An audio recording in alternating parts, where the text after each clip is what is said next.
Hello, family. My name is Minister Eileen Nicole. I just wanted to come to you today and talk to you a little bit about a very serious topic, which is human trafficking, in particular, sex trafficking. There's a few different types of trafficking, drug trafficking, labor trafficking, and then organ harvesting. But we're going to specifically talk today about sex trafficking, and we're just going to go over some information online, which is the Administration for Children's and Families website. And we're going to go over like the definition of trafficking and just some of the ways that trafficking occurs and how we can stop it, or at least the best way to stop it is preventative measures. So if we can just spot what's happening early enough, sometimes that can help. Sometimes it doesn't, but sometimes it does. So let's go over that. So human trafficking is a public health issue that impacts individuals, families, and communities. Traffickers disproportionately target at-risk populations, including individuals who have experienced or been exposed to other forms of violence. So child abuse and maltreatment, interpersonal violence and sexual assault, community and gang violence. Runaway and homeless youth, unaccompanied minors, so minors traveling on a bus, like a Greyhound bus, even a city bus, or traveling by plane, that can happen too. Or persons displaced during a national disaster. Now, we know that there's been a lot of national disasters lately. A lot of floods been happening all over. A big fire just happened in Hawaii. We know what happened in Haiti when when that situation happened over there. There was a lot of talk about the children being mistreated, mishandled. There was even someone got caught at the border taking a bunch of children. But was lying about the whole situation, was connected to politicians. Anyway, at the end of the day, these are the types of people that are being targeted. And that will put us right in that section. That would be our wheelhouse, basically. So definition of trafficking in persons. The Trafficking Victim Protection Act of 2000. So sex trafficking, it's the recruitment, harboring, transportation, provision, obtaining, patronizing, or soliciting of a person for the purpose of a commercial sex act, in which the commercial sex act is induced by force, fraud, or coercion, or in the person induced to perform such act has not attained 18 years of age. Okay. And labor trafficking, so the recruitment, harboring, transportation, provision, or obtaining of a person for labor or services through the use of force, fraud, or coercion for the purpose of subjection to involuntary servitude, peonage, debt bondage, or slavery. Okay, so labor trafficking is still illegal in this country, really all over the world it should be, but some countries are more lax than others, but we're talking about the states here. So human trafficking, let's talk about what that is. Victims are forced, defrauded, or coerced into trafficking. Even victims initially offered consent. That consent is rendered meaningless by the actions of the traffickers to exploit them for labor, sex services, or commercial sex. Human trafficking is a crime committed against an individual. Trafficking does not need to involve the physical movement of a person. So trafficking victimization can be transactional or domestic. All right, so how victims are trafficked. Traffickers use force, fraud, or coercion. Anyone can be a victim of trafficking anywhere, including in the U.S. So the actions of it is they recruit. So this includes proactive targeting of vulnerability and grooming behaviors. So they butter you up, they love bomb you. This is the whole narcissistic thing where they get in by getting you, they say you get more bees with honey. So they butter you up, they talk to you, they know that women like to hear nice things, and especially if these are vulnerable people. Usually vulnerable people are in a state of where they're not confident in themselves, or they are feeling a level of pain in their lives. And so patting the person with a love bomb usually helps with their agenda. So harboring includes isolation, confinement, and monitoring. So they'll store you away like in a house, a rental home, or something like that, and they'll tell you you cannot leave. This is what Andrew Tate was allegedly doing to the woman that he had flew in from Florida, I believe, and he told her that she couldn't leave. He was telling her this over the text, and there were other people there watching her. Okay. Transporting. So that was alleged. So transporting includes movement and arranging travel, right? So this is, the whole thing. Providing includes giving to another individual, right? So he gave her a place to stay, but also she was to stay there so that she could perform these sex acts online so that she could get, make money for him in this house. Now, Andrew Tate is just one of the people, but, everybody knows about the infamous, I should say, Epstein and Ghislaine Maxwell, who are the poster children for this type of behavior. But we know that this isn't it's not, they shouldn't be the poster children, because there's a lot of people that are involved in this that have power in this country that are facilitating this type of behavior. Because if this man was powerful and he had access to these wealthy people, big business is politics. Big business is politics. So this is probably why the book isn't so widely talked about. So Jeffrey Epstein's Black Book, it's not talked about so much because big business names are in there, allegedly. And so these are people who are paying money to have this suppressed, allegedly. And it's not a stretch, because we know that there's two sets of laws in two separate Americas. If you have money and power and wealth and influence, you really don't have to worry about the law, so long as you're on the side of the powers that be. If you are on the opposite side and you have any of that, then you might be subject to the law. But other than that, you kind of get away with a lot of stuff until they don't need you no more. But I say that to say that sex trafficking is a big deal, because it's not just a rank and file type of thing. This is not just happening in rank and file. This is happening at the highest levels of society. And we can't just talk about what's happening in the inner cities and in the rural areas and across the country without including that, because that's an important part of it, because that is a big part of the funding for this to happen.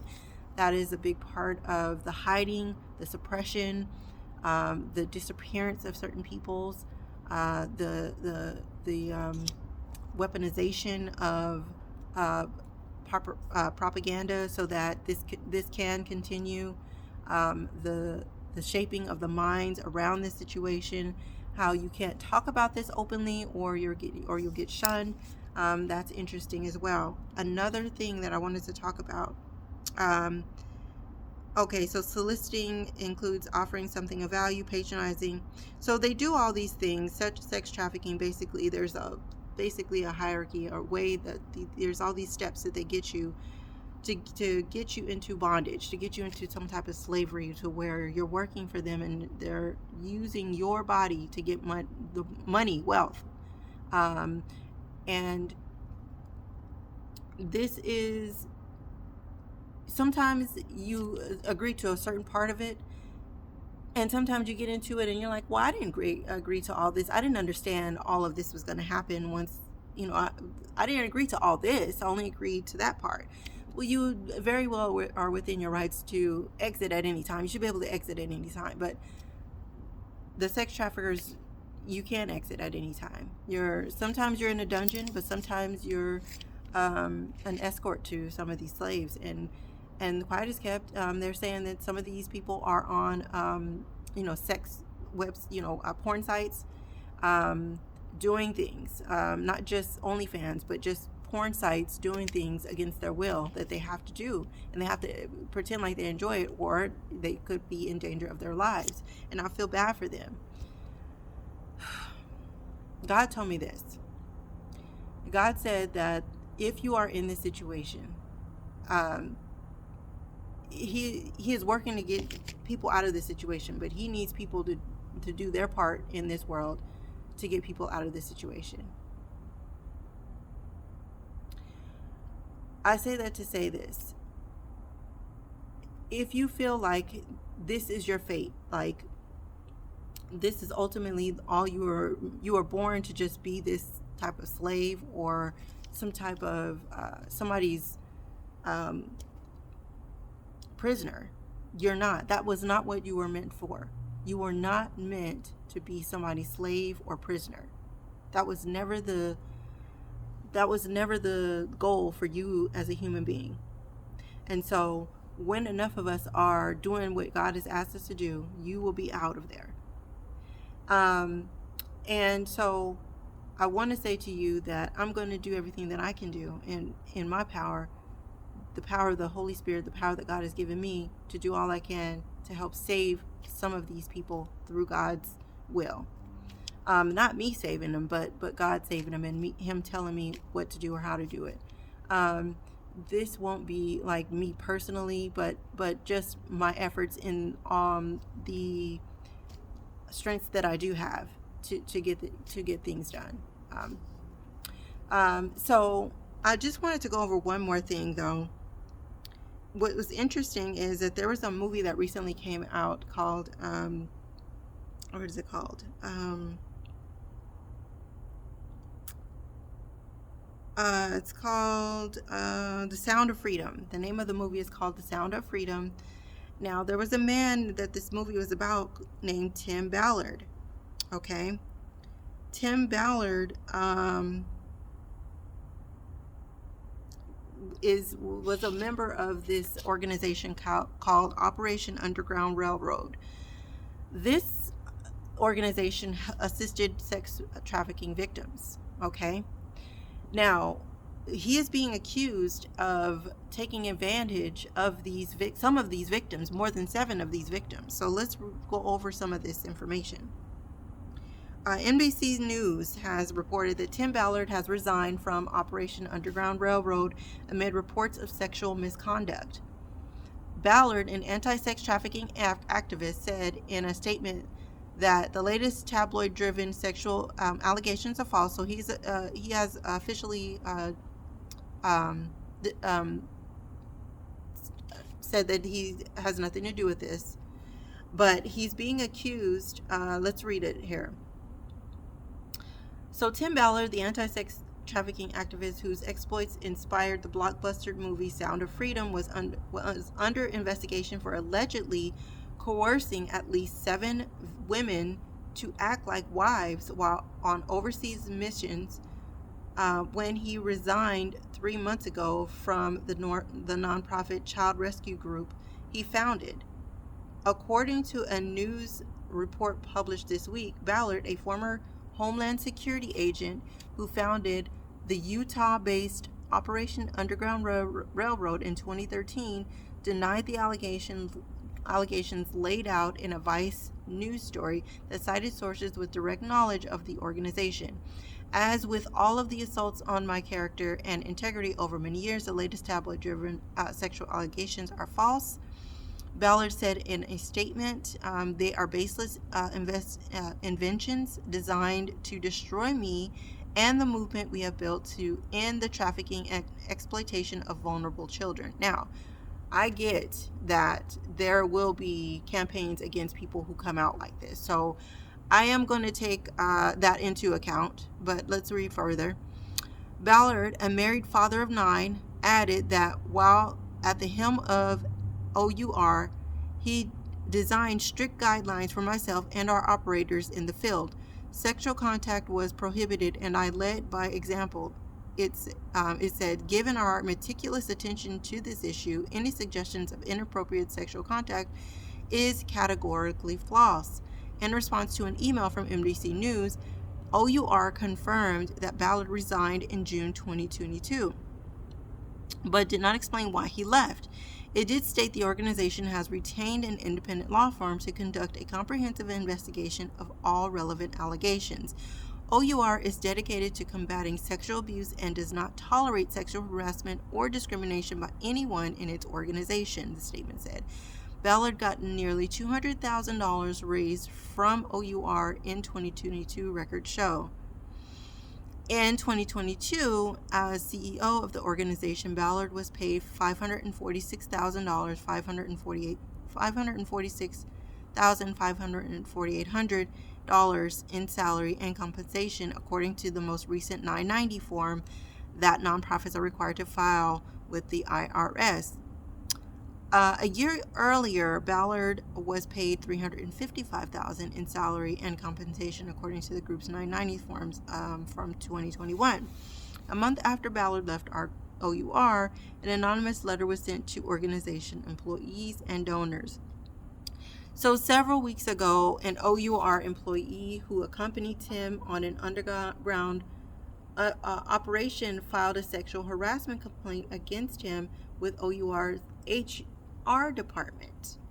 The letter said, according to a copy shared with NBC News by veteran broadcast journalist Lynn Packer, who has been covering Ballard for years, this resulted in an extensive internal investigation into Tim and his individual operational tactics and led to more women speaking up as a part of the investigation process. It was ultimately revealed through disturbingly specific and parallel accounts that Tim has been deceitfully and distinguishedly grooming and manipulating multiple women for the past 2 to 3 years with the ultimate intent of coercing them to participate in sexual acts with him under the premise of going wherever it takes and doing whatever it takes to save a child. Ballard, who was played in the movie by actor Jim Caviezel, has long been a staunch supporter of former President Donald Trump and has said publicly that he is very seriously considering running from the U.S. Senate seat by being vacated by Senator Mitt Romney in Utah. So that's really what I wanted to kind of talk about. So, this is heartbreaking because I don't know if this is true, but if it is true, that sucks, because at the end of the day, this is an organization that is predicated on assisting and helping victims of sex trafficking. And if you have somebody that is the head of it that is actually doing something that is adverse or in opposition to that it further drives a wedge of trust between victims and organizations that are trying to help. And it really it hurts the people that are out there that really want to help and want to see closure in some form or another of the victims that have this. And they can't get closure if they can't trust anybody. That's a part of closure, being able to trust yourself and being able to trust other people that show that they can be trusted. So I just wanted to kind of touch on that because that's heartbreaking if that's true. Now, again, I will take it with a grain of salt, only because people will set people up just because you're doing the right thing in the world. So I understand that part. However, I will not completely dismiss the victims away. I do want to follow the story and see if more information comes out, because that's heartbreaking if that happened. Also, this individual, Tim Ballard, has a wife and 9 children. So I just want to say that that sucks. All right. Well, that has been today's address. It is getting dark, so I will talk to you guys later. Love you guys. Bye.